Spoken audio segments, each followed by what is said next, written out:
அனைவருக்கும் வணக்கம். நான் உங்கள் ஜோதிடர் ஸ்ரீமதி கவிதா சக்திவேல், திருப்பூர் மாவட்டம்.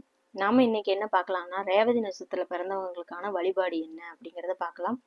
முழு முதற் தமிழ் கடவுளான முருகப்பெருமான நீங்க வழிபாடு செய்யணும். அது செவ்வாய்க்கிழமையில போய் நீங்க முருகப்பெருமான வழிபாடு செய்வதும், முந்திரி பழத்தை பிரசாதத்துக்குரிய முந்திரி பழத்தை நீங்க தானமா அளிக்கணும். இதை நீங்க தொடர்ந்து செஞ்சுட்டே வாங்க. செவ்வாய்க்கிழமை தோறும் முருகப்பெருமான வழிபாடு செய்யும் போதும் முந்திரி பழத்தை தியானமா கொடுக்கும் போதும் உங்களுக்கு ஒரு நல்ல ஒரு முன்னேற்றம் உண்டு அப்படிங்கிறத சொல்லலாம். இந்த முந்திரி பழம் பார்த்தீங்கன்னா நீங்க உணவாகவும் சாப்பிடலாம் அப்படிங்கிறதையும் சொல்லுறேன். மேலும் பார்த்தீங்கன்னா வேல் பாராயணம் செய்யணும். இந்த வேல் வழிபாடு அப்படிங்கிறது செவ்வாய்க்கிழமை தோறும் நீங்க வேல் பாராயணம் செஞ்சு வேல் வழிபாடு நீங்க தொடர்ந்து செஞ்சுக்கிட்டே வரும்போது உங்களுடைய எதிரிகள் அனைவருமே அடங்கி போவாங்க.